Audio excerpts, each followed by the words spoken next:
If you guys are here for the first time, click that thumbs up, like the video, subscribe to the page. I'm your host, The Wager Zone. This is our co-host, Hezzy Hybrid. Say what's up to the people, Hez. Top of the afternoon to y'all. First of the month. First of the month, guys. So we're gonna get into our first episode of October. Like he said, we have been doing all the NFL breakdown for 9 episodes now. So 4 weeks we have been on here. If you guys are here for the first time, come back all the time, guys. We do this show twice a week. We are here Saturdays and we are here Wednesdays. That has been our schedule going forward. So let's get right into our first topic of the day. First question we're gonna go into is the Chiefs blew out the Ravens. It was a really bad game for the Ravens overall. Lamar ended up getting hurt in that game. The Chiefs just looked dominant with Xavier Worthy coming back. The Chiefs looked great. It seemed like their offense started clicking. Patrick Mahomes, I think, threw for 4 touchdowns. It looked like he was back to the old Patrick Mahomes. And yeah, the Chiefs looked great. So the first question I have for today, we're starting off with, is: Are the Chiefs back? Are they back to being the top contender as the original Chiefs, or do you think it's just that Ravens defense that was just so bad and it's been giving up numbers to everybody, or are we ready to say the Chiefs are back? Um, for the most part, the Ravens. I don't know what's up with the Ravens defense. They're not really.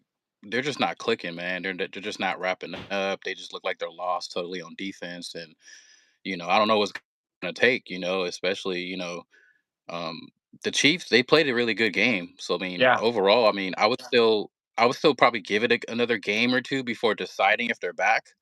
It looks like they're starting to adjust a bit, though. I mean, in terms of making use of what they have at hand. Like you said, they just got Worthy back, so that's going to be a Hmm. plus for them. But as long as everybody is pretty much on the same page, they can, potentially make a little run after a bad start to the beginning of their season.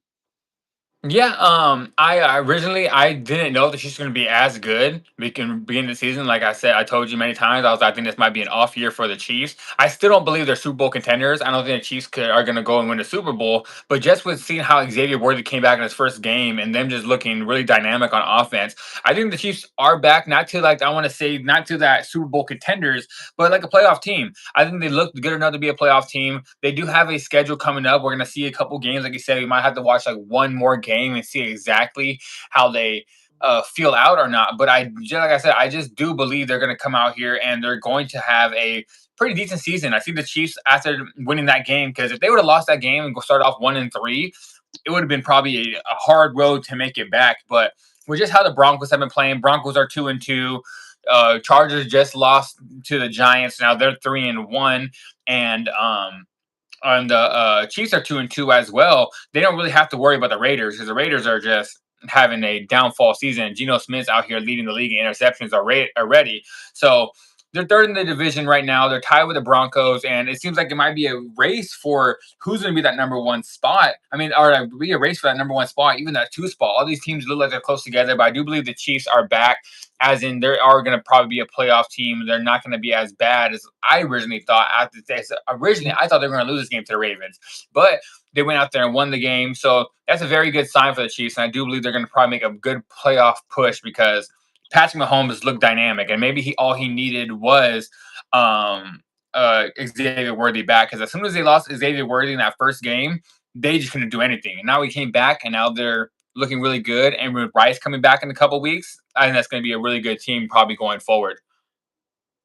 Yeah, most definitely, man. Because having one or two players coming back, like it does make a significant difference on that offense. Because before Mhm. they look totally lost. Mahomes is if it's not him getting enough time in the pocket, he just simply doesn't know who to actually give the ball to. I mean, he just finally starts to get back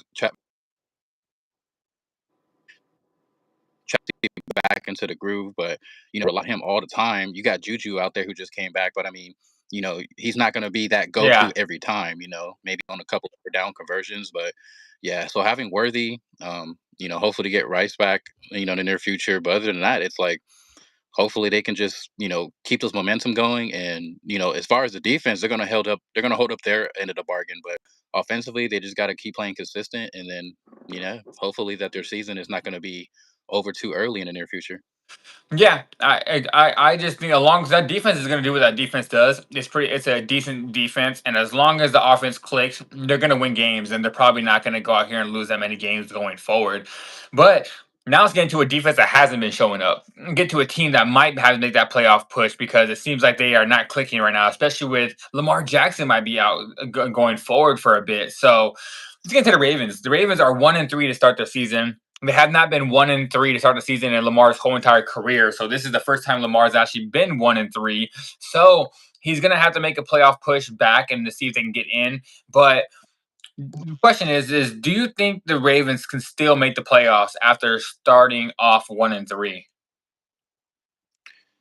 Um, so far, I mean, they're not. It's going to be tough moving forward because it's not going to Hmm. be easier in terms of their, their strength of their schedule. But they're not totally out of it just yet. It's still really early in the season. But losing Lamar for a couple of weeks, few weeks, or taking it day by day, it doesn't help at all. But they were already showing signs of struggling so far.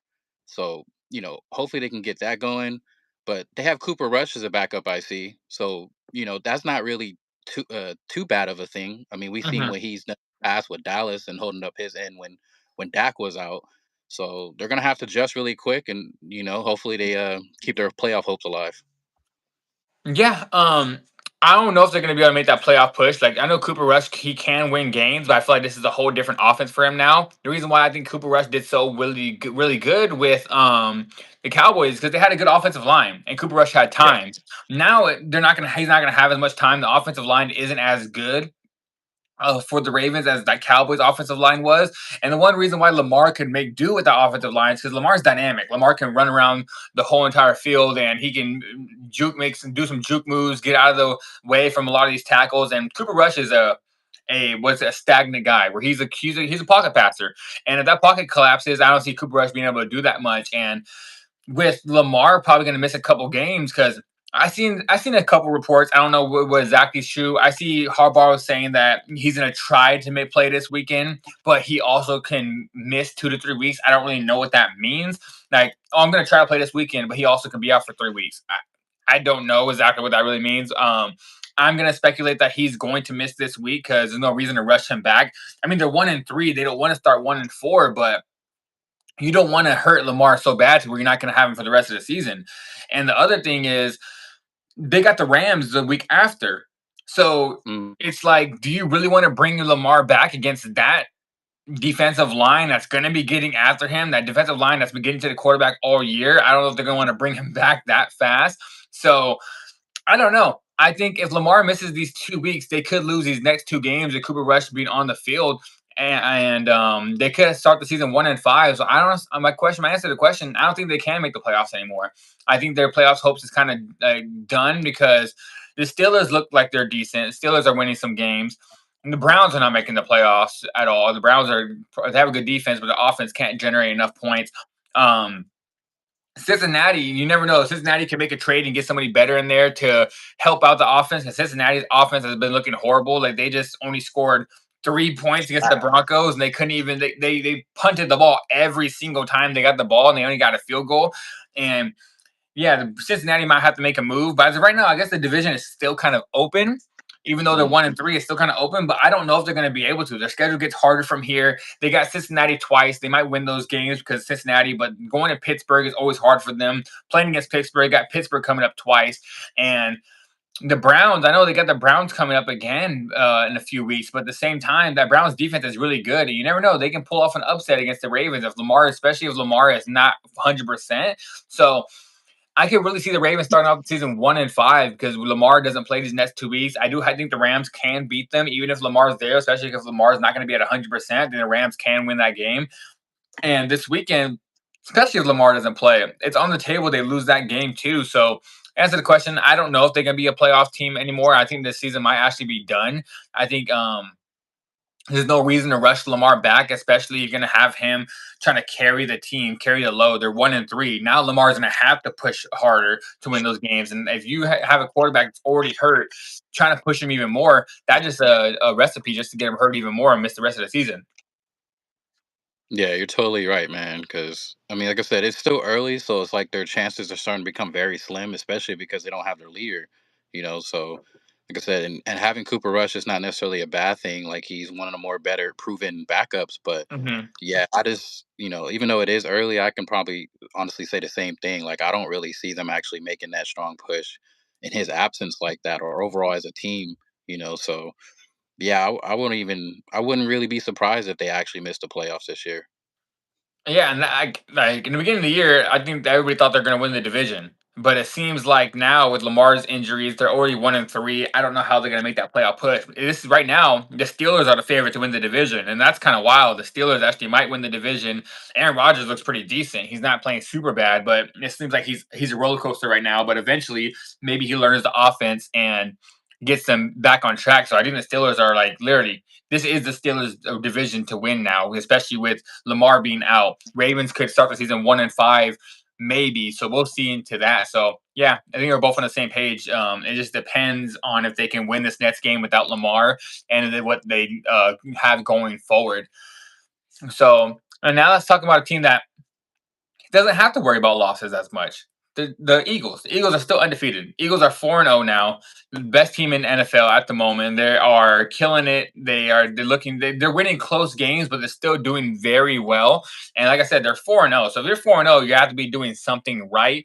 So yeah, just saying that the Eagles are undefeated, and it seems like nobody can beat them right now. They just beat the Bucks. Baker Mayfield almost led another game-winning drive. Oh, he was so close to tying that game, making the comeback, but then he threw an interception. And it just seems like I get it. People are like, "Oh, he threw an interception. He's not clutch anymore." No, it's just like he doesn't have his weapons out there, so he's just trying to force things. He's trying to make plays happen because he had to throw the ball so much, and when you have to throw the ball that much, interceptions are going to happen. So my question for this one is: with the Eagles starting 4-0, who do you think is the?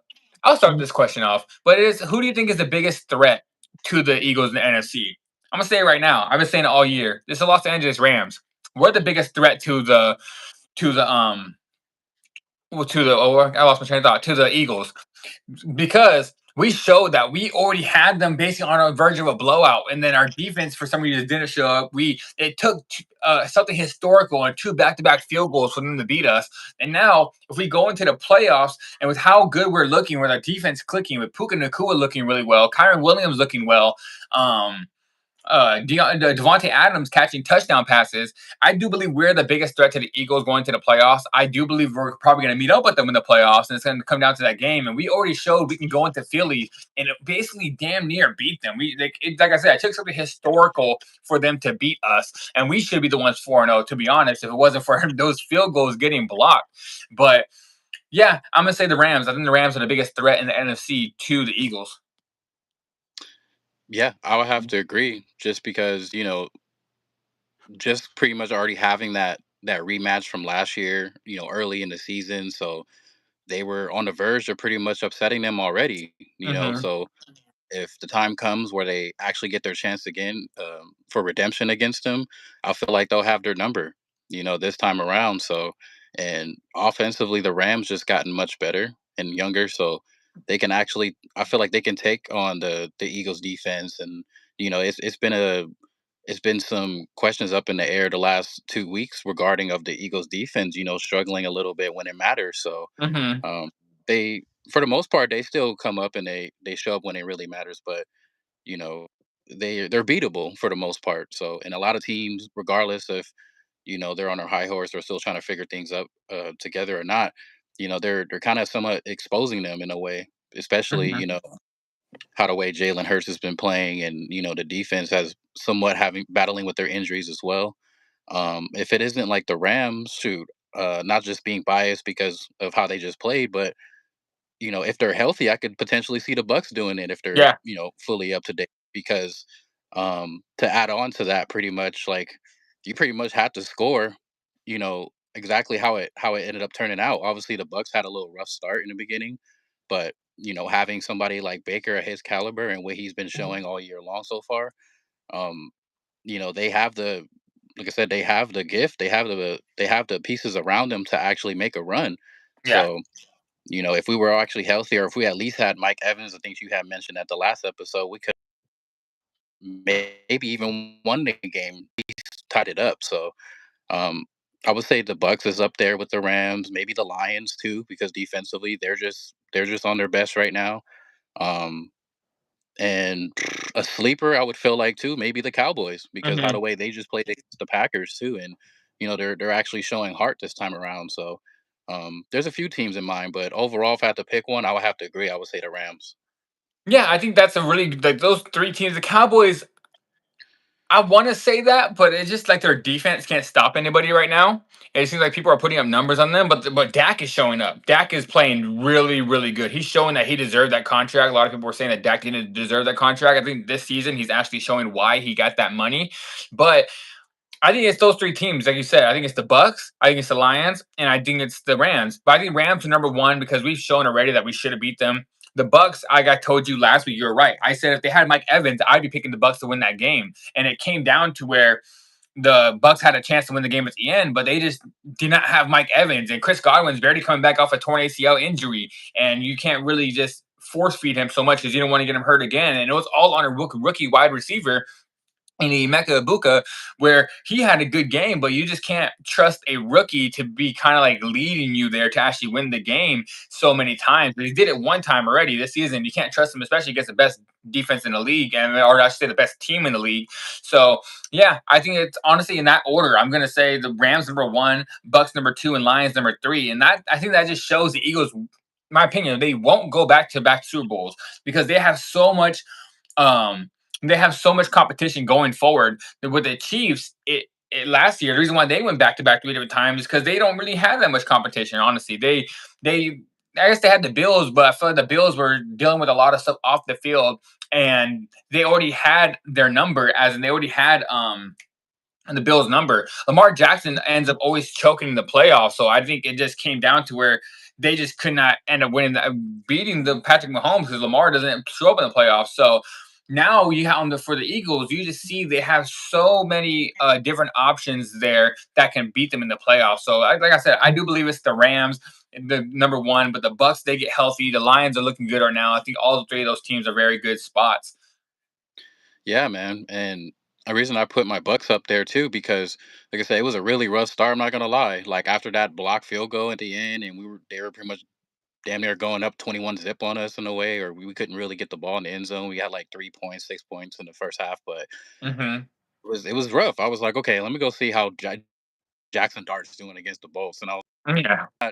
you know, he didn't let me down. So I was like, okay, let's just kind of watch a little bit more of this game and then see if the Bucks actually get a score on my update on my phone. And luckily they did. So I was like, all right, let me go back to my team, let me see how they're doing.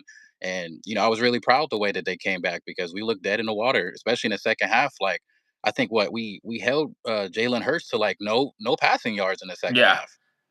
Yeah, they did really well in that game, especially with them being so many injuries on their team. I think the Bucks really showed up. I didn't expect them to win the game, but I think they played really well and showed people they are a really good team because they had so many injuries and they played really well. Now staying with the Eagles with AJ Brown. AJ Brown after the game went and go tweeted. I can't remember exactly what the scripture was, but he's over there tweeting scriptures about basically saying if you're not wanted, don't be there. Just end up like leaving if you're not wanted as much. Because I feel like he's feeling like he's not getting enough catches or not. With AJ Brown's frustrations and him doing this with the team, do you think the Eagles will trade him before the season ends? Do you think eventually he's going to be traded off the team? I feel like they should end up trading him just for the simple fact, like at this point, he's just kind of a distraction to the team in general. Hmm. Um, Even with them being undefeated and having their success so far, it's been close games. But I mean, at the end of the game, I mean, at the end of the day, like they're still coming out with the W somehow, some way. So Yeah. it's just clear that he just isn't happy, and it just isn't enough for him to just go out and play. So you know, I don't know what's gonna really take. I mean, they could. It's not like he's not getting targeted, but that everybody's just playing really good lockup defense on him. There's a lot of young corners in the game right now, so it doesn't seem like no matter who they go up against, like they're gonna always watch out for AJ. So I would just say, yeah, eventually they would have to cut their losses, and they should do it so they don't have to really think about it as much when it comes down to the off season. And they could actually potentially get some good pieces for him, rather for some good draft picks or another good young caliber player. So yeah, I would say to answer that question that they should just get rid of him just so they can, stop the headache, and that's one less thing to worry about. Yeah, I think they should trade him too. I think he's becoming a distraction, and you don't want that to be the reason why your season gets derailed. Because right now they're winning; they're 4-0, so he can't be super mad because they're winning. But wait for the Eagles to lose one game. They go out there and they lose one game, and he's not getting touches. He's gonna come out here and say, "Well, I told you." I told you guys, just give me the ball. If you guys gave me the ball, then we would have won the game. And you don't need that on your teams. Honestly, I think they should eventually just cut loose with him and end up trading him. I do believe they might trade him probably mid-season. I feel like I have the perfect trade, but you might have to deal with another headache. Depends on how this guy is. But honestly, if you trade him to the Patriots, have him reunite with his old coach and Mike Vrabel, and get Stephon Diggs over there. That might be a Hmm. good spot. Trading AJ Brown for Stephon Diggs.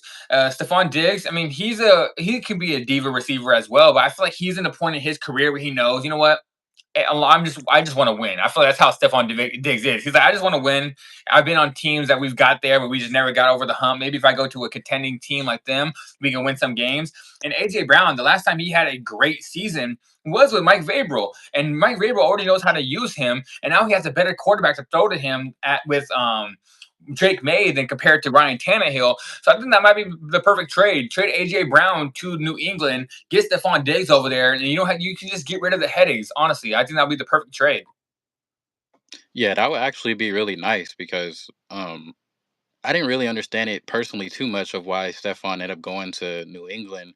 I mean, he's not looking really too bad out there, but like you said, he still has a little bit of juice left in him to still be on an actual contending team. So Hmm. that would actually be kind of perfect for him to go to Philly. Yeah, I think that would be I really do believe that's a perfect spot for him because what Stephon wants to do is Stephon wants to win. AJ Brown seems like he doesn't really want to win. He just wants his numbers. So go play with a young quarterback that's gonna throw you the ball a whole bunch. Because I feel like Stephon, I don't understand that. I really don't believe. I mean, I don't really just don't understand. Like me personally, I'd rather win games than go out there and get numbers. But these receivers, they want the ball. They think they're always open 24/7. Like just throw me the ball, I'm always open, dude. Like you're not always open. So I don't understand it. Like I think AJ Brown needs. I think they need to cut their losses with AJ Brown before he ends up derailing this team and bringing them down. Because, like I said, one loss, he's gonna come out there and say, "I told you, I told you, y'all should have gave me the ball." So you do not need that. So, and let's stay on the next topic. Get into the next one. Let's stay on the wide receiver trend right now. Tyreek Hill went out there and had a gruesome injury. He dislocated his knee. He has a Oh, torn ACL and I think a couple other more torn ligaments. It looked very nasty out there. His whole leg was twisted to the side. And yeah, I think what basic thing I can say is, I mean, the question is do you think Tyreek's career is over? This man is already, I want to believe he's already 31 or no, maybe like 32. I want to say he's between 31 and 33, somewhere between there. I've already heard doctors say that he's going to be missed all this season. He might also miss all of next season. So there goes his prime of his career. If he by the time he comes back, he's going to be like 34, 35. You know that trend for where receivers they tend to lose the step, like especially coming off of the leg injury. You're going to lose a step already, and now he's going to be like 35 years old by the time he comes back. So my question is, do you think Tyreek Hill's career is over? man, that's crazy. You said he's like about to be 34, 35. Like, I remember when he first got drafted. So it's just like, man, time is just flying, man. Um, it's for starters, it's just really sad to see him go down like that. He was just somewhat starting to slowly come back to life on that offense with Miami. Yeah, Um, I do believe that his window of being continuing to kind of be a hot commodity, if you will, in the NFL is starting to come to an end. When he does make a full recovery in the near future, it's just like it might be his last chance, to be on a contending team of who's actually willing to pick him up, before reality has to actually set in for him and that, he has to kind of understand that like due to injuries, especially at that position, once you get hurt later down in your career, you're not the youngest. Um, that he's just at some point he's not going to be needed anymore. So, yeah. when he does,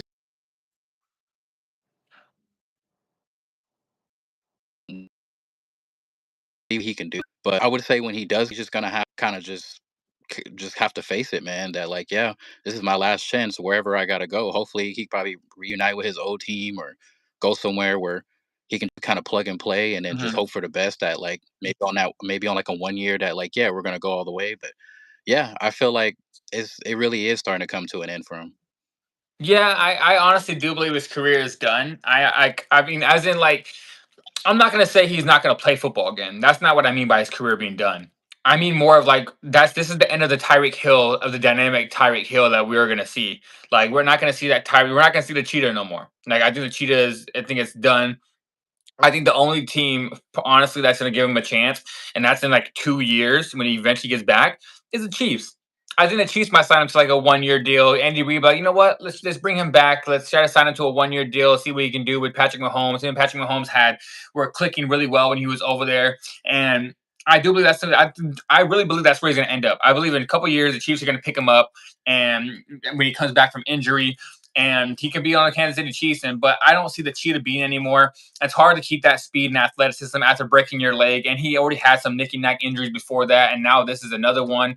He already has off the field issues that he's been dealing with. And I just don't see it. Like me and you both said, we didn't want that in our team, like the off the field issues and the attitude. We didn't want that in our team. We said that a couple episodes ago. And now I feel like with him coming off an injury, that adds something else that no one's gonna want to pick him up. So I do believe his career is done, as in the cheetah is no longer gonna be around. I mean, like the dynamic wide receiver, probably one of the most athletic wide receivers we've seen in a long time since Cal. I think I honestly can say I think he's the most athletic wide receiver we've had since Calvin Johnson. I believe that he's probably the most athletic one out of all of them. He's only 5'10", but this dude was jumping for balls like it's insane. He can run the ball. He can run as fast as anybody. Like so, yeah. I think the cheetah is done. I think maybe he gets one more chance with the Chiefs eventually down the road, but I don't believe he's going to do anything with it. So yeah, I would. My answer to the question, I think Tyreek Hill's career is over.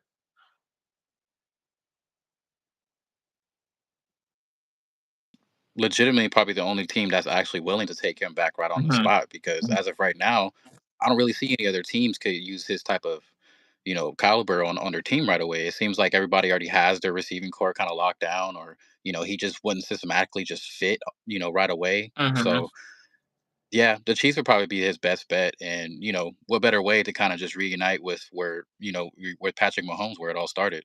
Yeah, I think that guy, like you said, that's the only spot that actually makes sense, and the only team I feel like would like deal with him. So yeah, I think we might see him in the Chiefs uniform in a couple years, but I don't think he's going to be doing too much with it. It's a catastrophic injuries. A lot of people don't even come back from it, so he'd be even lucky to come back and play.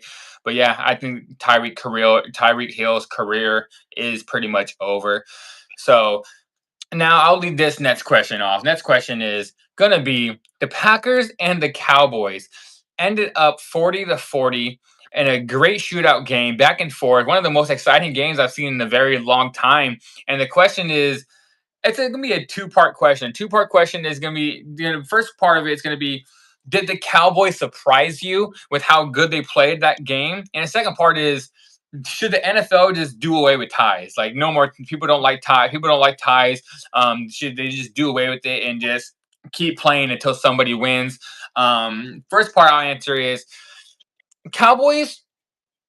I want to say they didn't surprise me as much. I was more surprised by how Micah didn't have such a great game. That's what I'm more surprised about. But the Cowboys keeping up the Packers, I didn't see a blowout in the first place. I thought the game was going to be close. I did pick the Packers to win, but I'm more surprised at how Micah didn't have a great game. Micah had one sack, and I guess that one sack did save the game. Though he had that one sack that he got Dak, and Dak could have ran for a touchdown. He had a good space. He could have scored on that play to win the game. But so Micah did have one sack, but I expected like a dynamic game from Micah. I think Micah ended the game with like two tackles with one sack. Like he didn't really do too much.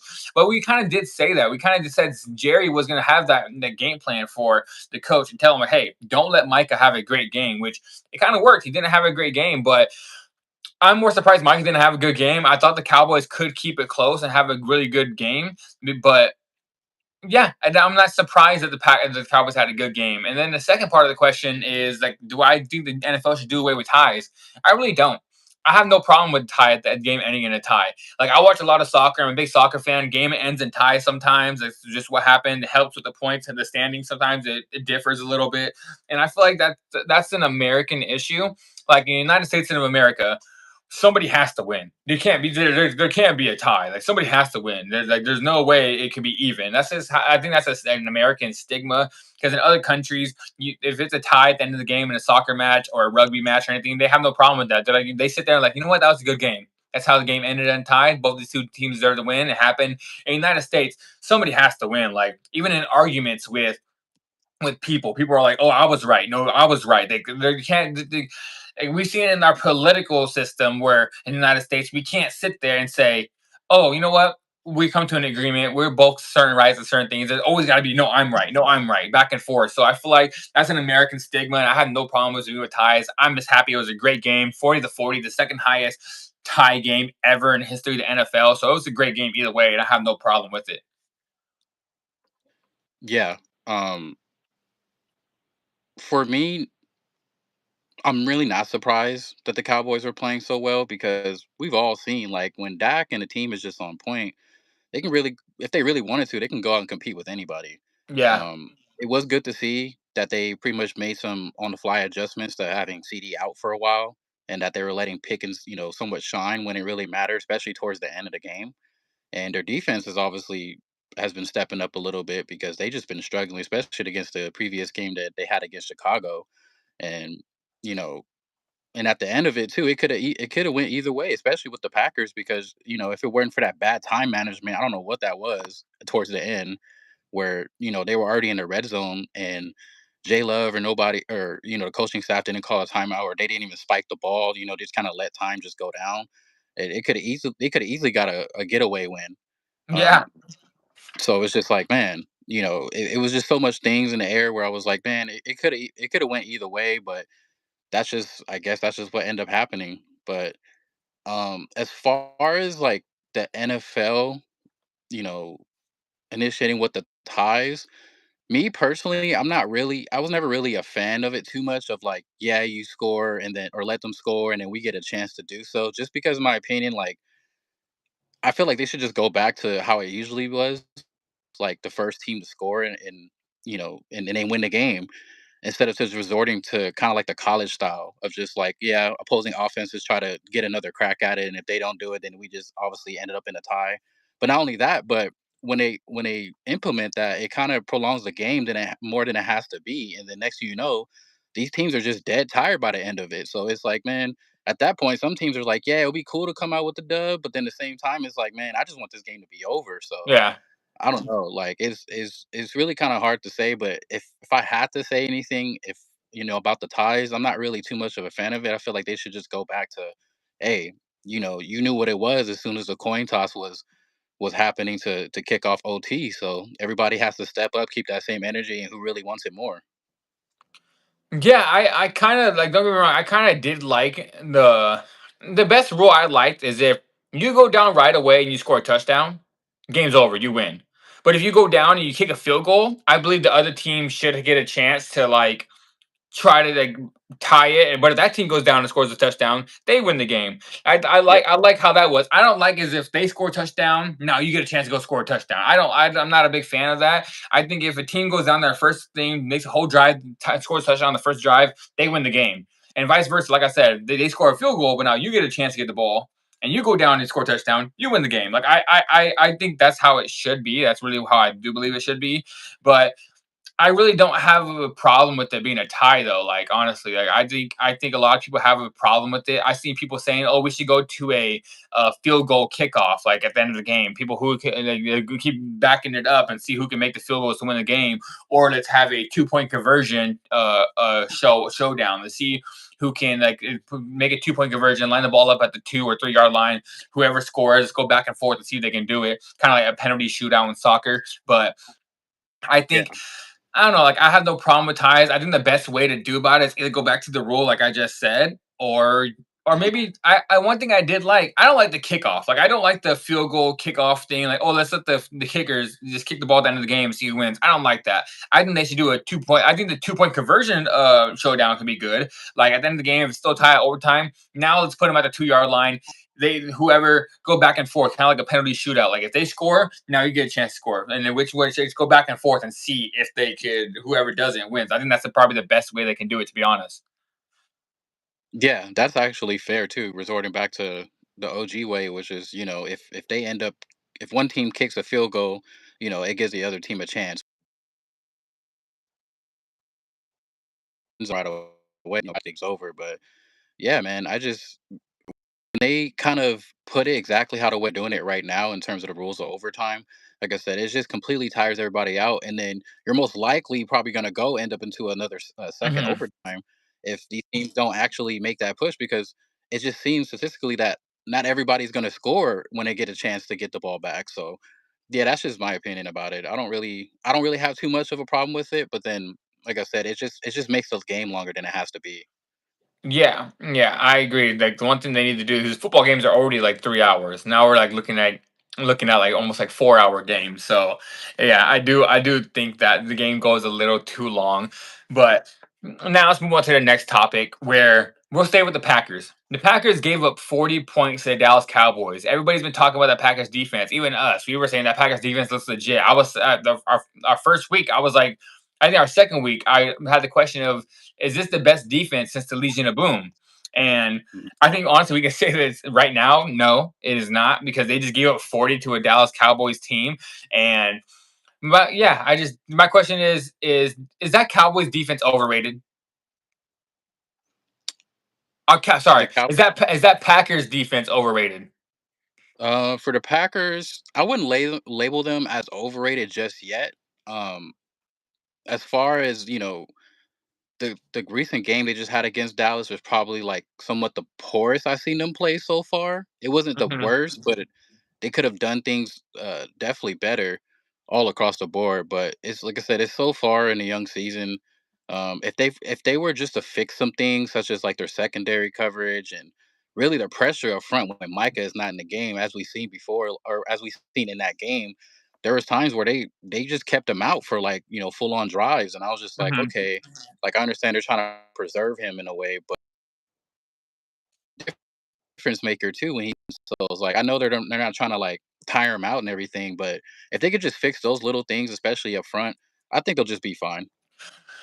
I honestly, I want to see a couple more weeks before I say they're overrated. But I can say this right now. I think I overrated them because, especially saying comparing them to the Legion of Boom and trying to compare them maybe to that Broncos defense that led Peyton Manning to a Super Bowl win over there. I feel like I overrated them a little bit because I was like, oh, maybe they can get to that point. But I'm at this point where like, no, they're not. Like they're not one of the best defenses of all time.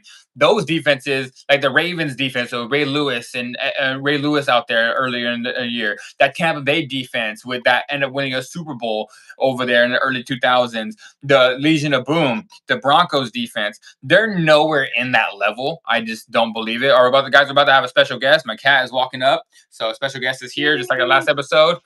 But yeah, What up? so yeah, look at her. She said, what are you talking about?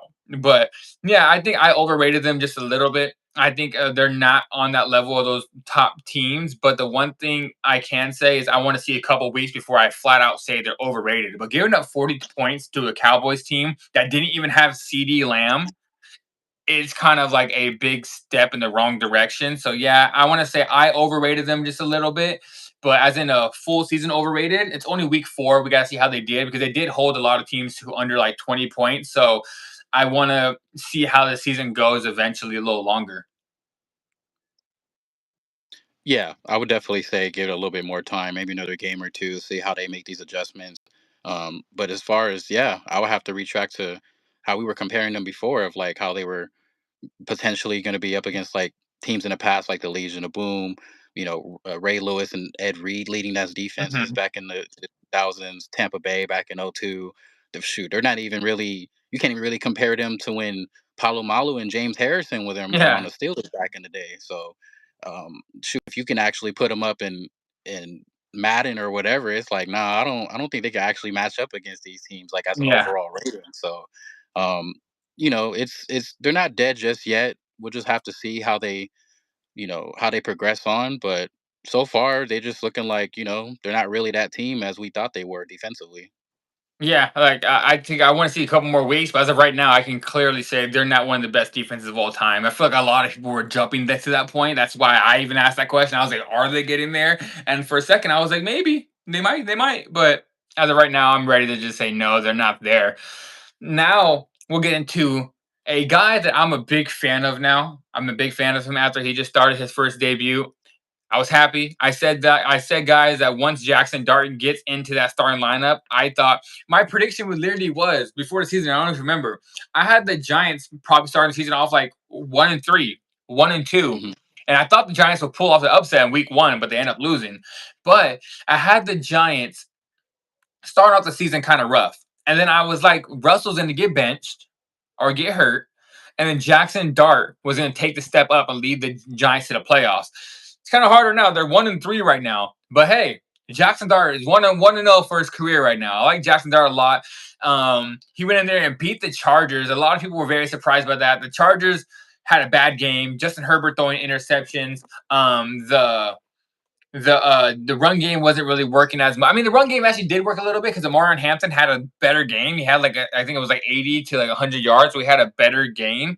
Yeah. But mainly Justin Herbert looked bad. They were rushing the quarterback really well. They're getting that defensive line looked like the defensive line I thought was going to be coming in, and maybe they just needed a new quarterback. Maybe it was kind of like that. It's called the new coach syndrome, where you get a new coach and say, you know what, let's play harder because now we got a new coach and we want to prove that he deserves this job. And I think it's the same thing for the quarterback. They got Jackson Dart starting there now, and I feel like they're like, you know what? We like this rookie. He's going to be our future. Let's go out there and win this game for him. So I feel like it was a great start for them. And my question is, with Jackson Dart starting the season, can he turn this season around for the New York Giants? And I'll start this one off. I'm gonna say yes. I do believe he can because right now you've seen in that division the Cowboys' defense is kind of suspect. Their offense is good, but their defense is kind of suspect at the moment. Um, Hmm. the Commanders have Jaden Daniels out, so Jaden Daniels. We don't know if he's going to be the same after the injury, if he's going to come back and play the rest of the full season. So he is out. Also, the who's the other team in that division? Oh yeah, the Eagles. The The command Eagles are or oh yeah, Eagles. the Eagles are 4-0. They're gonna win that division. So, but right now it's just the race for the second in the division, and they're not too far off. The Cowboys are 1-3. The Giants are 1-3, and the Commanders. I think they're what the Commanders are. The Commanders 2-2. Is that what it is? I think they're 2-2. Yeah. Yeah, so they're not that far away from second place in the division. And Jackson Dart comes out there and plays like that. Like we said, we just wanted him to play smart, and he did. He played really smart, and they end up winning the game from it. So, to answer the question, I do believe Jackson Dart can turn this Giants team around and probably make a decent push towards the bottom half of the season. Yeah, for sure. He, as we stated before, we just feel like he just makes his team overall better in terms of like how he fits and the courage he has in coming into these games. And it's about time he finally gets his start. To shine and show what he's actually really made of. Yeah. And it just gives the team's chances to actually just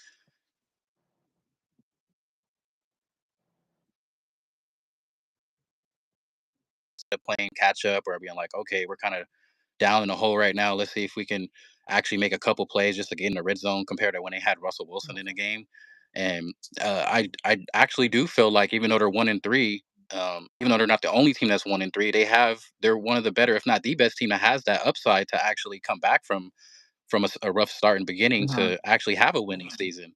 So the game that they just had against the Chargers, it just shows of what he can actually accomplish on that team. And if they just keep, entrusting him to do so, then I don't think they're going to regret it. As we've seen, as soon as they actually won the game, the first person that came up to hug him, with all open arms, sorry, is the head coach. And Yeah. everybody's like, yeah, man, like is this is what it feels like to actually. And they're just generally happy for him. So I'm like, I do actually feel like that's just a spark that the team needs for them to actually have a successful season. Yeah, and he just looks very comfortable in that starting position. And the team looks like they like him a lot. Like Jackson Dart got swagger. I don't care. That boy got some swag. That he went out there, he went in, scored that touchdown, hit that little dance, and I don't know.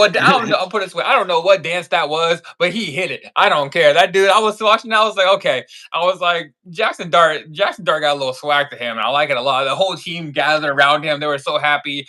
They were just, yeah. So I think that team gathers around him a lot more than Russell Wilson. So Yeah, I'm very happy for the kid. I want him to turn his team around. I like the swagger in him. I like the confidence in him. I like the confidence in the team and the coach they have in him.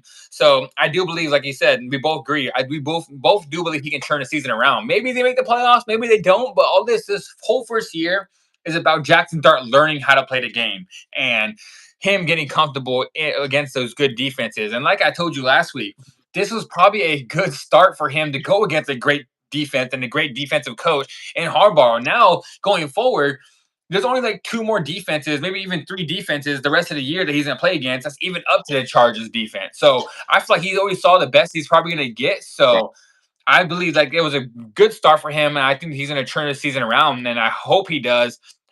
Mainly because I like him a lot. I like Jackson Dart, one of my favorite quarterbacks now, especially after he hit that dance in the end zone. I was like, all right, dude. I like this guy. This guy just got. He reminded me. Well, watching that, he reminded me of Baker Mayfield when Baker Mayfield was just so confident and just so like the swagger, like dude, like one of these white boys from the Midwest, like they just got some little swagger to them. What they got? So are they even from the South? Like some of them got a little swagger to them. And Jackson Dart, like I said, he reminded me of like that Baker Mayfield when Baker came in, and also a guy that we don't talk about too much, but I feel like I always say I was wrong about him having a great NFL career, but I also hedged it out and I said if he didn't get rid of his alcohol and off the field issues, he wouldn't have a great NFL career. But he didn't. And we're talking about Johnny Football, Johnny Manziel. Yeah. Same guy. He had swagger to him too. Walking around the money signs. He's sitting there, had a little swagger to him. He was very confident, but his off the field issues just kind of derailed his career. The alcoholism. He. I watched the interview with Shannon Sharp where he said that his dream was never to play in the NFL. His dream was to walk into Texas and play at the Giant Stadium and have it hit everybody around his name. He said once he got that, he was like, I made it. And that was his dream, not the NFL. Then he started partying. And the one thing about Johnny Manziel, he could have never turned his life around because he was rich without the NFL.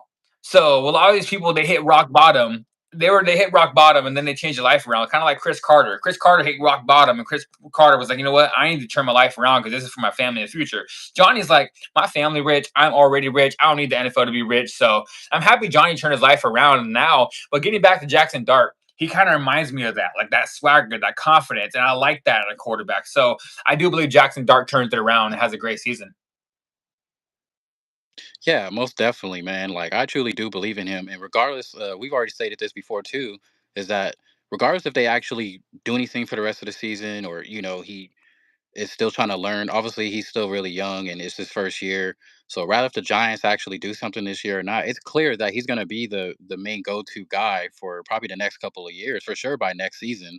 Who knows if Russell's going to stick around or Jameis might actually find another home where he could potentially start. But for sure, they drafted him for a reason.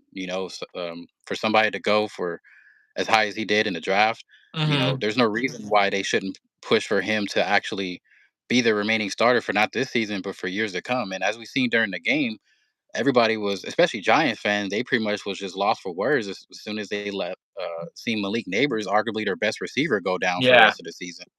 And that was kind of a heart ripper, especially for anybody, like I said, for Giants fans or people who've done fantasy or people who are just legitimately fans of the game. So it just sucks to see them lose somebody like that.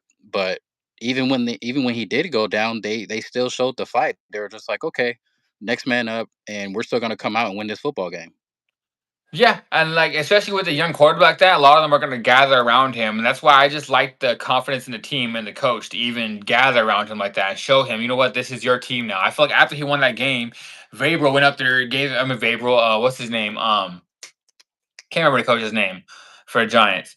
Um, The ball head dude, right? the bald head dude, yeah, I can't remember his name, but he walked up, gave him a hug, and I feel like that was where he was like, "This is your team now. Like this is your team now. You're the future." And I feel like that gives a young quarterback confidence as well. So now we're getting to our next topic, last topic before we get into our top five teams in the NFL, like we always do every week. Another rookie quarterback that hasn't got a chance to show what he can do. We're gonna get into Shador Sanders. Shador Sanders today. Dylan Gabriel was named the starter for the Browns. Joe Flacco has been benched, and they named Dylan Gabriel the starter for the team.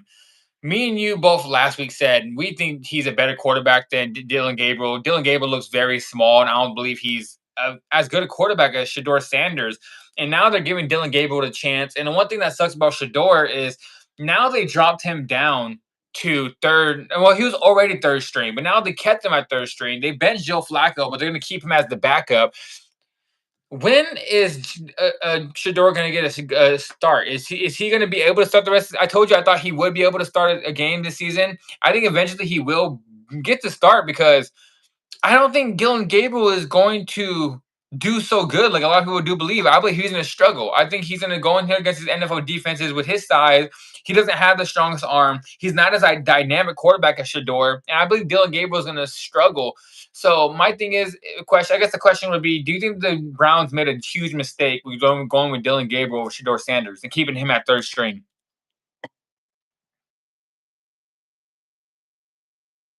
Gabriel fan said it on the last episode. Like if you actually compare the highlight tapes that they had between the University of Colorado and Oregon, I mean he you can clearly see that Shador had the upper side and that he was more fluent in that offense. So and then even translating into the big leagues now, Dylan Gabriel is just for starters. I'm not really a big fan of why NFL teams keep getting these short quarterbacks. Obviously, Yeah, we're seeing with Kyler Murray stuff, and he's having to kind of what he can, and he Bryce shows Young. signs he can probably do. Bryce Young, a couple names to mention, but yeah, I just don't think he's gonna last that long for most part because he just doesn't look like he could potentially be that one to actually uplift that team overall. And I think it's just gonna be a probably a few games, maybe 4 games for him for the team and organization to realize like, nah, like we're trying to go with something different. But if you're gonna go with a replacement for somebody like Joe Flacco, who pretty much is on his last leg, I'm surprised he's even still in the league, to be honest with you. Hmm. But they should have just automatically just start looking towards Shador's way because it's like, what do they have to lose at this point? And right off the gates, even if he struggles a little bit, he's gonna. I feel like he's the type of quarterback where even if he does throw a couple picks, he's the type to actually, learn from that really quickly and he can adjust on a dime. So like I feel like he's gonna have more success if anything, compared to what they're expecting Dylan Gabriel to go out there and do.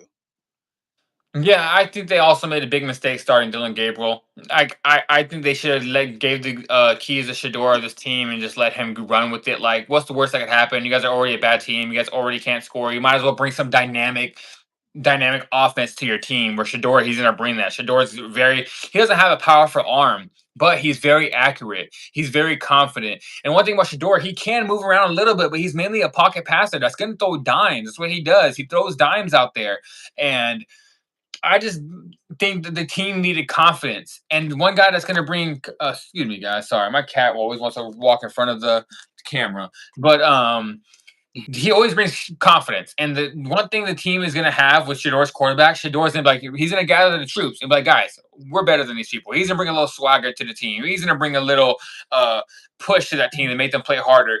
Dylan Gabriel, I don't know if he's going to be able to do that. I think Dylan Gabriel is kind of like the guy that's like, you know what, I'm here to listen to the coach and do whatever the coach says. I'm happy to be here. Shador's like, no, I belong here. Put me in. I'm gonna play. I'm gonna show you guys I deserve it. And if you guys don't think Shador even deserves to be there, put him out there anyway. Let him prove you guys right. Go throw him out there. Let him play the game. And if he has a bad couple games, he starts throwing all these picks and he's not looking good. Your offense isn't showing up. Then you guys can look at the fans, look at everybody else, all the media, and say, "See, we told you guys he wasn't that good."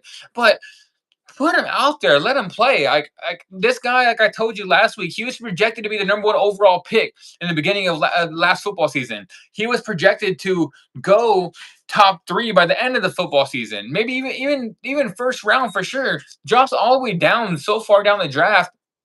And now it seems like everyone's like, oh yeah, he does deserve to be in the NFL. But like we said last week as well, it's all because of his dad. People are trying to get back at Shador because of Dion, and they don't like Dion, so they're trying to take it out on his son, and that's just not right. I told you I want a team. I want a team to really trade for Shador.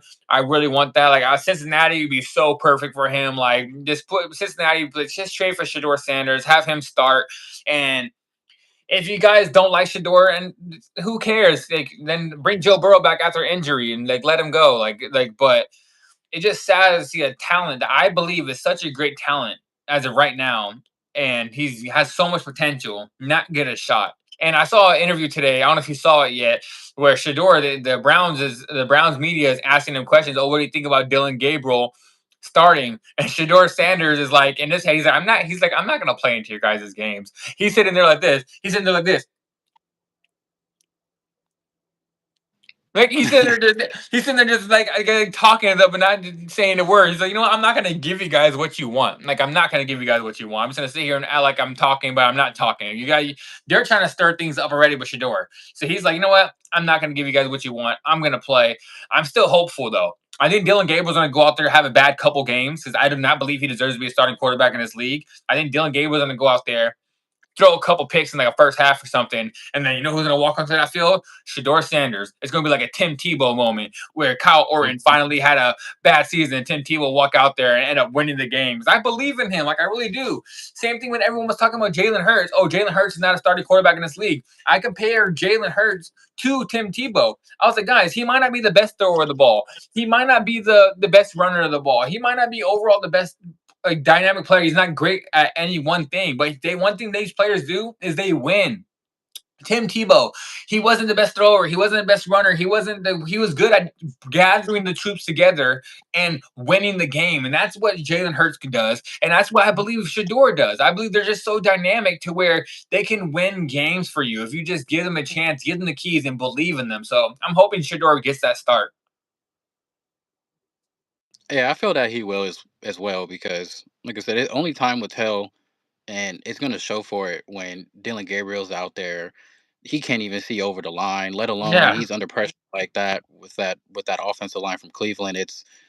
He's the type to where even if he can't really see where everybody's going, he's gonna try to thread it and try to force these passes to where it's not gonna really translate to him like how he did at Oregon. So. Um, in terms of better fit, it's just automatically should be clear that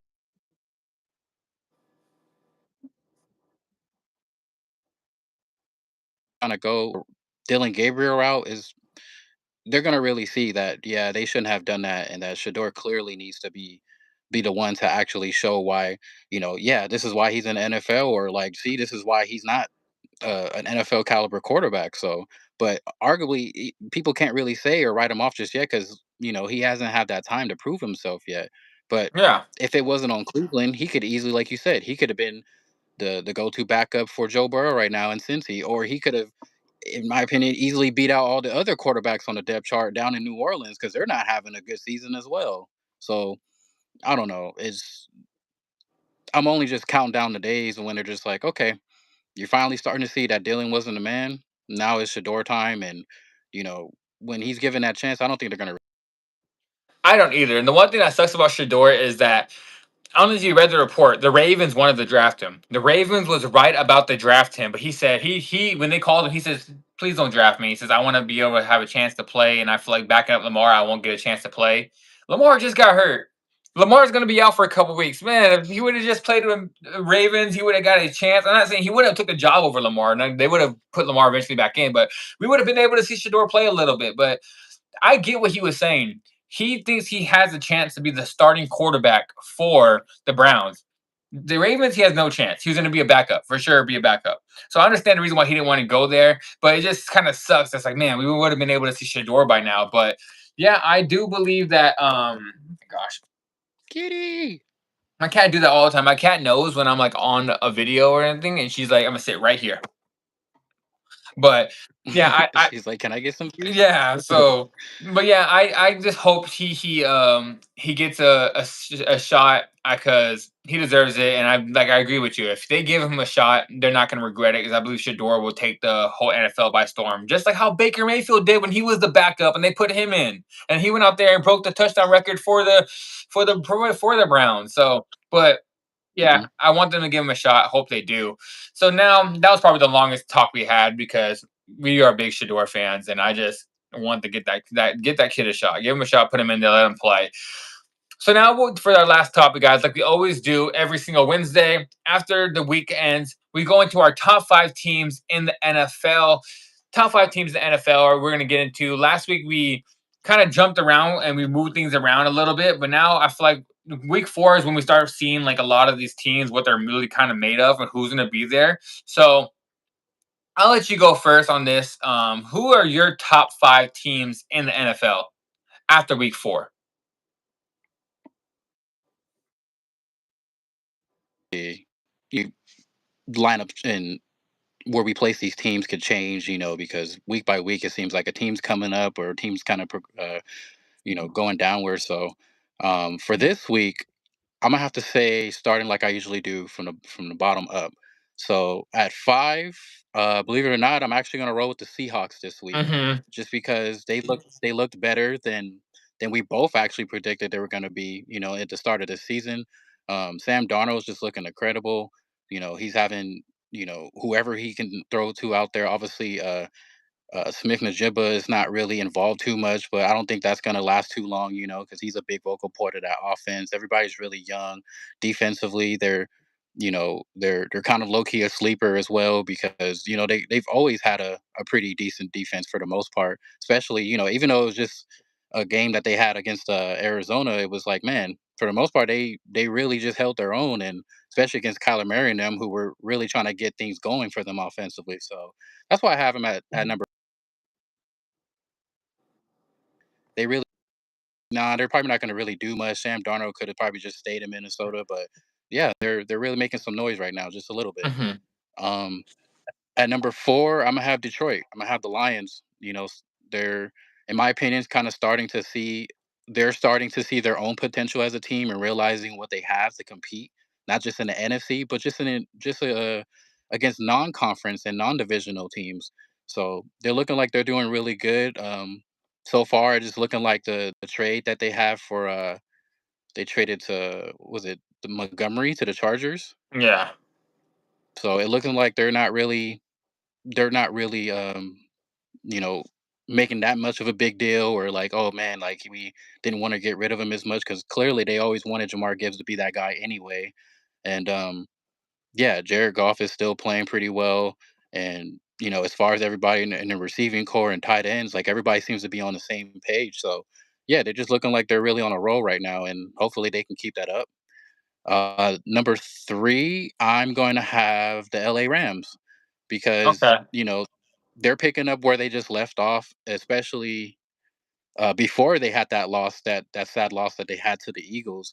So them winning out in against Indy this past Sunday really just shows that, like, yeah, like they're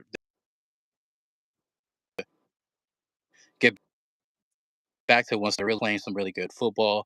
As we said before, that defense is really young, and they just seem like they can't really. Not a lot of teams don't have an answer in terms of having to stop Jared Verse out there. So, and he could be in that conversation for almost defensive player of the year just because of how much he's being a disruptive player to a lot of these opposing offenses. So in that offense, obviously, it's just they're just doing their thing out there. Matthew Stafford doesn't look like he's really even tired. He's just like, okay, like we're just starting to get back into the groove of things, but One ultimately thing. they're just, Oh, yeah. sorry to interrupt you. One thing I just saw because I didn't. I was wondering why he didn't play this week, but they Adam Scheffner said that that report that came out was fake. I guess I saw that yesterday, and I was forgot to tell you that David Montgomery didn't get traded to the Chargers. There was a big report. It was getting passed around all over social media. Everyone was talking about it, and then Adam Scheffner came out and was like, "No, that report was fake. Just because David Montgomery is still on the Detroit Lions." Oh, okay, so he is on the team, and even if so, or even if that's the case, then that's just more firepower to the Lions offense, because like Yeah, they had the 1-2 punch between him and Gibbs, and it doesn't seem like no matter who they have in there, like they know how to utilize them very well, regardless if they use them in a passing game or trying to get these little 5 yards or running for first downs. It's they have a really good depth chart out there, especially in the backfield. Um, so yeah, that's why I would pretty much have the Lions in that top 5, just for the simple fact that they're looking really good right now, especially to have them having a rough start, and we didn't even think they were going to make the playoffs, especially yeah. me. Um, but yeah, that's why adding back onto the Rams, like I said, they're just looking like they're picking back off where they last left off before they lost that crucial game against the Eagles. So other than that, they could have easily been undefeated right now still. And yeah, like overall, as an offense and defensively, they just look very. very sound and fundamentally like there. Their chemistry is really good, and Yeah. you know, I'm rooting for y'all to actually make that strong push and come out that NFC West. Number two, I had them at number one the last couple of weeks, but I'm gonna say the Eagles, just because.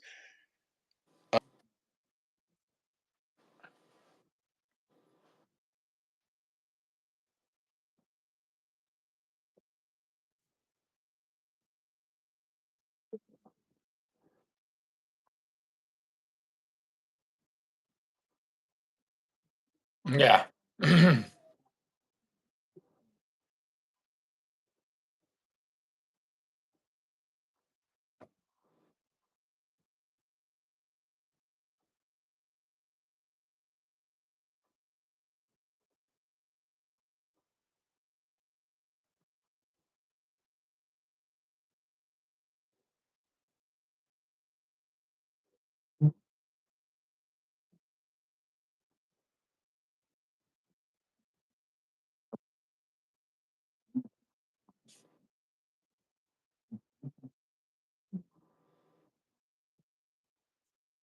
They've been looking like they're beatable recently. It's not gonna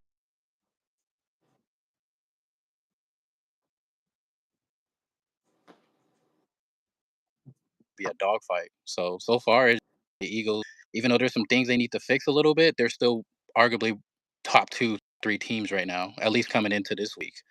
So that's why I have them at number two. And number one that totally forgot that you reminded me that I left off last week is the Bills, Yeah. because they just don't really seem like they have too many flaws so far, and they're just not really taking their foot off the gas, man. Like Jared uh, Allen just looks like he's really just a big vocal point and a big contributor to that offense. And um, Cook, the running back, is also doing really well for them this year. Defense is always really up to par. There's not too many teams I could see really just taking them out like that. And if they are going to take them out, it's not going to be by a blowout. They're going to probably win by maybe 3 points, or shy of a touchdown or something Yeah. like that. But the Bills really just look like they are the team to beat, and not just the AFC, but just the team overall in the whole league. So, um, I'm rooting for them as well, man, because I have them really high this year. So finally, and yeah, I just think the Bills deserve to be number one on the list this week. Yeah, that's a really good list. Like I think all the teams you said, I who'd you put at number 5 again?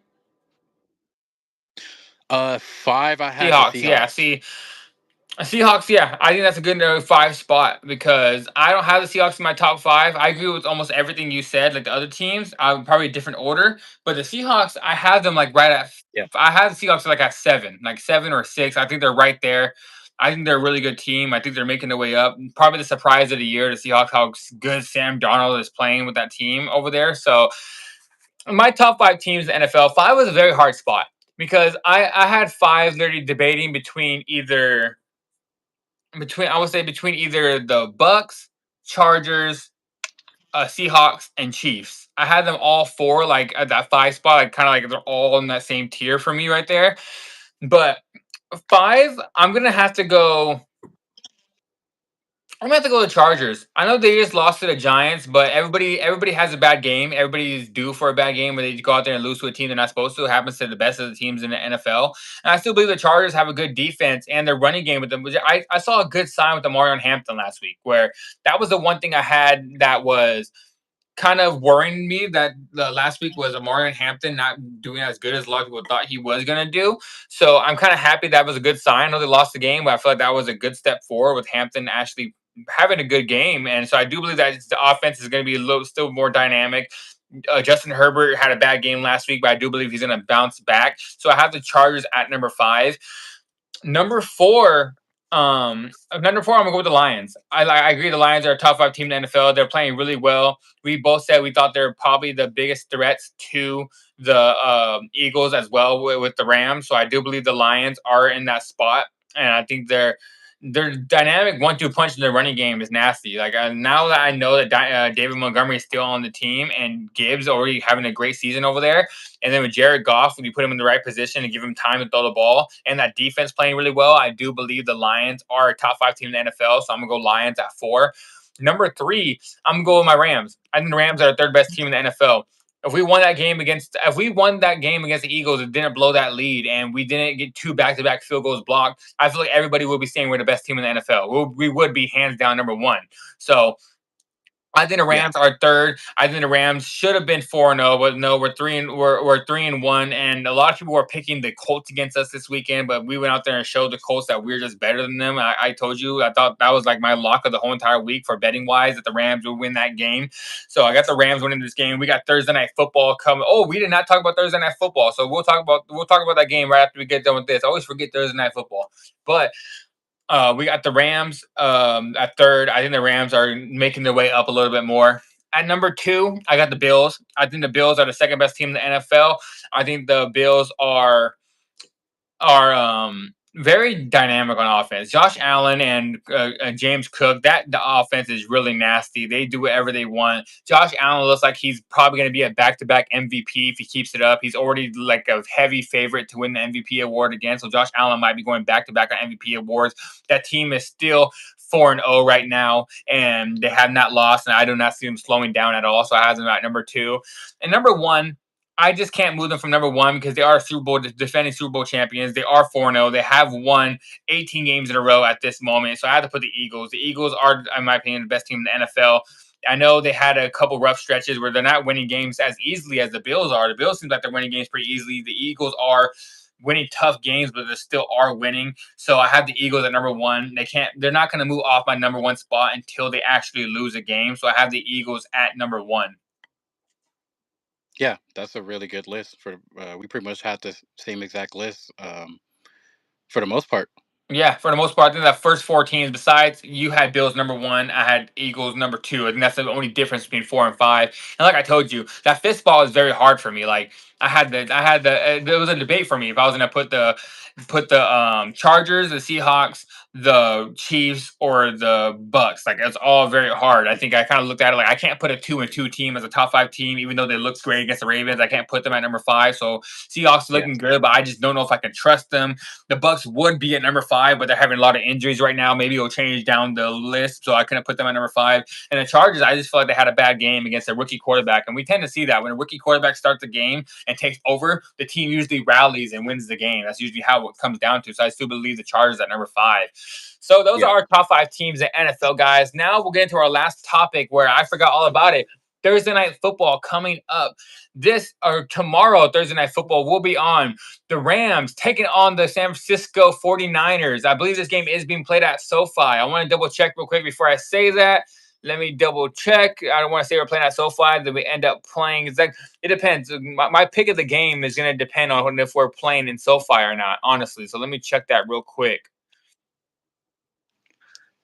Oh, yes, we are playing in SoFi tomorrow. The Rams taking on the 49ers, divisional matchup, a big rivalry between these teams. Like they just do not like each other. And yeah, so I'll start this one off with my pick for this game. Of course, taking the Rams, baby. The Rams, I think we're going to be 5-1. I think 4-1. We are the better team than we are the better team overall. I think Brock Purdy has been having a bad season so far, and after he's like, we've kind of seen that with these players that don't deserve the contract, and they go out there and get a big contract, and now they're kind of comfortable. They start having a bad season, and that's what Yeah. Brock Purdy's having. He's coming off an injury. He had a bad week last week. They lost the game to the Jaguars, which I told you guys that was my underdog of the week was the Jaguars. They had a bad game against them mainly because they had a defense that was going to be a great coverage. They were going to be able to rush the quarterback. And now he's going up against a defense that, in my opinion, is better than the Jaguars. Jaguars, in my opinion, they have a top 5 defense right now, but the Rams have a top 3 defense. So the Yeah. Rams are going to be getting at Brock Purdy. They're not going to have him comfortable. The 49ers defense, it has a lot of name value over there, but they just haven't been playing up to their standards. And I think the secondary is beatable. And I think Puka Nacua and Devonta Adams are going to have a great game. Plus, Kyron Williams is going to be able to run that ball. So, and with the game being at SoFi, I think the Rams win that game. And I'm going to say the Rams win the game 31. I'm going to say 31-21 Rams. 31-21 Rams. Yeah, that seems pretty good. Actually, I probably will predict the same thing. I just seen literally 2 seconds ago on my sports update app that Brock Purdy is going to be out this game against y'all. Oh, okay. That changes it up. We got Mac Jones starting for us. But Yeah. honestly, I'll put it this way: I'm more scared. It's people might think I'm crazy, but I'm more scared of Mac Jones than I am Brock Purdy. I swear. I don't know why. Like I am, but I still see we're gonna beat Mac Jones. Like one thing Mac does, Mac tends to not do good when he has pressure as well. That's one thing Mac if he doesn't have time, he doesn't do good. So yeah, I'm gonna say the same as I think. 31-21 Rams. Yeah, I'll probably have to say the same exact score just for the simple fact I'm gonna just say bang bang Niners lame. Because they just are really struggling trying to have these players come in and out from injury. McCaffrey could potentially be a difference maker, but not really too much, especially with a go hearted fucking uh defense like the Rams. Yeah. They're just really doing everything that you can ask them for, and I don't think they can literally just match up against you guys coming into this game. They still have a lot of kinks to kind of figure out, especially now Brock Purdy's kind of playing one game and start and not playing. So Mac Jones could potentially, I don't know, maybe make it a little bit closer or maybe make it like a 23-31. But overall, I'm going to still Mhm. stick with that same score as you just mentioned, like a 10-point game, because, yeah, man, I just don't think that they're going to have enough firepower to really go over the top or really do anything too much against this Rams defense. So, yeah, I'm going to say 31-21 Rams as well, especially because they're playing in SoFi. So they're not going to really do too much. Yeah, yeah. I think the Rams. Yeah, we were both on it. I think the Rams come out here and they win this game pretty comfortably. Honestly, like I don't see Mac Jones or even Brock Purdy beating us. Honestly, especially when we're at home. I think like I said, I think Rams are a top three team in the NFL. I think Niners barely make my top 10, but after they lose to the Rams, they're gonna fall out of the top 10. And yeah, Yeah. so we're both on the same page for that one. And all right, guys, before we go ahead, do you have anything else in the league you would like to talk about before we get out of here? Actually, I do have one little thing. It's been bothering me for a while now. It has really nothing to do with on the field. It's more of like the attendees for the game. So, um, like I said, it's been happening for some time now, but recently I just saw on TV for the Monday night game. I believe it was for Cincinnati versus Denver. Even though obviously it wasn't really a good game, but I was noticing like one of the fans was rocking like a Jets jersey at the Broncos stadium. Like I get it, bro. Like they're playing. Your team is playing on a Monday night as well, but neither of those teams that are on the field, those two teams aren't even playing your team. So it's like I can even kind of sort of understand if it's like a team or a player that actually used to play for one of the teams or play for the Broncos, but it wasn't. It was like a Justin Fields jersey or somebody. So I was like, come on now, like how would you feel if somebody was like if it was like the Lakers and the Suns playing and somebody pulls up with a Nets jersey? Like what is really going on here? Like how did he even let this happen? Who's really doing security at these games and being like, bro, like, do you know where you're at? Do you know what teams are playing today? Like, and it wouldn't even have to be it just so happens to be that the Jets were playing Miami that night as well. But I seen fans rocking a whole different jersey just at a game, and I'm like, bro, what are you doing here? Like, and it'll be like just solo dolo. Like, nope, they're not even like, oh, a friend of mine had an extra ticket, and just like, I know you're not a fan of each team, but just come aboard, just show your support. So I'm just like, how did he let these things happen? And it just looks so weird. Like, why would you even want to do that to yourself? Of course, you're gonna get amount of super hate towards your way, and clearly, you're not there to support the actual team that's even Mhm. playing in front of you. So I'm just not really a fan of that, and I don't understand why they just keep letting fans get away with it. It's not the worst thing in the world, but it's cringy to me. Yeah, it is. I'll put it this way. I've done that one time. I have done that one time. Not gonna lie. I went to an Angels game, and that was when the Angels they still had Otani and Mike Trout over there. And I went over there because I wanted to watch Otani. And I was, you know what? I'm gonna watch Otani. I'm gonna over there watch Mike Trout and Otani play. I forgot who they were playing. I went to the game, and I went in there wearing my Dodgers shirt. I went in there. Yeah. I had a Dodgers shirt on, and my friend was like, why are you wearing that? Like they're not playing. I was like, well, I'm a Dodgers fan, so I'm just gonna wear my team. So I did that one time, and I remember when I walked into the stadium, the security at the front gate says, you're wearing the wrong team shirt." And I was like, "No," I was like, "This is the right team." I was It's the right like, team. but I've done that one time, but I have not done it since because I even being there, I just felt kind of weird. I just felt like kind of off. I was like, and I even playing. Why am I wearing this shirt? But I did feel a little off being there. I just feel like I did it just to troll because I knew that Otani was going to be a Dodger next season. I told everyone, I was like, Otani's going to come to the Dodgers. They're like, no, he's not. He's going to go to Toronto or he's going to go here. I was like, no, he's going to come to LA. So I kind of was like trolling, like, you know what? Dodgers, Otani's going to be here anyway. So like, I feel like I'm watching the future Dodgers. So I'm wearing my Dodger jersey. But I have done that. I have done that one time, and it was pretty awkward being in that stadium. I can tell you that. I mean, me growing up, pretty much watching Dodgers and Angels games growing up. Shoot, I remember when Manny Ramirez first came to the Yeah. Dodgers, or when Guerrero first came to the Angels. And they were just relatively. I'm born and raised in Long Beach, so it was just a little bit closer to go to Angel Stadium, and it wasn't so much having to deal with all the hecticness going down to L.A. and towards Echo Park and stuff. So, but either way, it was like kind of rooting for both teams. Even Yeah, I even seen Dodger fans doing the same thing. Like, they were just going to show support because Otani was the man. He was the only guy really doing anything for the Angels at that time. And then Hmm. obviously he ends up having success and coming over across the freeway, across 57 to LA, and that ended up turning out for the best. But I wouldn't even make that big of a deal because when it comes down to local teams, regardless of who anybody roots for. Like, when you have that player, when there's a player to watch, like, of course people are going to come by and be like, oh, okay, let's see what they're doing next door and stuff. And obviously they just were able to kind of snag him away to be part of the boys in blue. But it was like, man, uh, but as far as like just random teams, and sometimes too, I'll see like a whole different team in a different sport, I and would people say are that just in a whole wearing. different sport, different state, and everything. Like,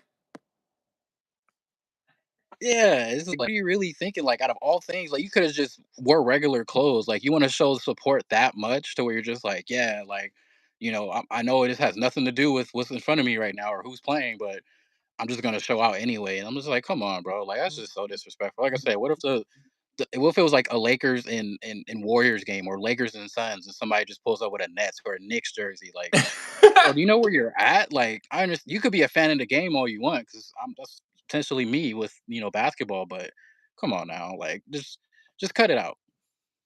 yeah, I do. I do think it's kind of weird. I see a lot of fans doing that. I think it's kind of weird. They're like, you know what? I'm gonna go support my team, but I'm gonna go to watch a whole different game.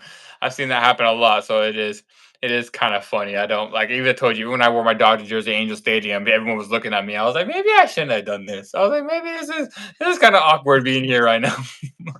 Just this one Dodger blue just standing out Yeah, in a red. we're red. Yeah, one blue. People are like, they're not even playing. But But yeah, yeah. that's all I really wanted to mention, because I was just like, man, that's been bothering me for so long now, and I'm like, what do these people think when they go? They're like, yeah, it's a free ticket, or like, I actually bought and spent money on to go to this game, but like, I'm still gonna show pride of like, who has nothing to do with this. So like, yeah, yeah, like, even if you wear a soccer jersey, like, it's more acceptable in a way, because it's like, yeah, you're just a sports fan in general, and you're just probably like, man, like, whatever, like, I'm going to a sports game, so I'm gonna wear something sporty. But come on now, like, if your team's not playing in that same sport, and you're not going to go watch them, just don't. Just kind of wear the similar colors to the team that you're watching, even if you're not a fan of them, or just wear regular Yeah. clothes, Yeah, I think that actually makes a lot more sense. Just wear the colors. Just wear the colors of anything. Just, yeah, it's kind of off putting when you go throughout the stadium and you see I'm watching Bears versus Jets and the guy with the New England Patriots jerseys on sitting in the crowd. It's like, what? It just sets off the whole mood, because everybody could be like, "Yeah, my team just scored," or "We're in back in the game," and they can't help but to look like, "What are you doing here? Who are you even? Why are you even happy? Are you sad, or are you here for fantasy points? Like, I don't understand." I'm here for fantasy points. I got what's his name? What's the running back for the Jets? I can't remember his name. I can't remember his name. He's a Uh, he's a, he's a good running back. but whatever his Yeah, name. I I was agree. like, Yeah. I can't remember his name, but I was like, yeah, I'm here. I got him my fantasy points, so I'm here to watch him. But I'm gonna wear my Broncos jersey here at the game, and then I'm. So for that But one fan that showed up in a Jets jersey at the Broncos game, man, you better change it up. Do something with your life. Bye, guys. That's gonna be it for After the Snap episode 9 for you. We will be back on Saturday. We will have our full slate predictions for Saturday, for Sunday night, for Sunday football. So we always put out our full slate. If you guys are here for the first time, like I said in the beginning, click that thumbs up, like the video, subscribe, and yeah, come back all the time. We do the show 2 times a week. We're gonna be getting into the we are going to be getting into the Lakers season coming up in about 2 to 3 weeks. We have Lakers season coming up. We will have a show for that called the Lakers Post Up. So we do all different types of content. If you guys want to know, right now we're taking the Rams, both of us. We think the Rams go out there and beat the 49ers pretty comfortably. And all right, guys, from the Wager Zone, we are going to be out of here. Hez, you want to say bye to the people before we tune out? Yeah, man. Just want to say everybody stay safe, stay positive, and tune into that game tomorrow.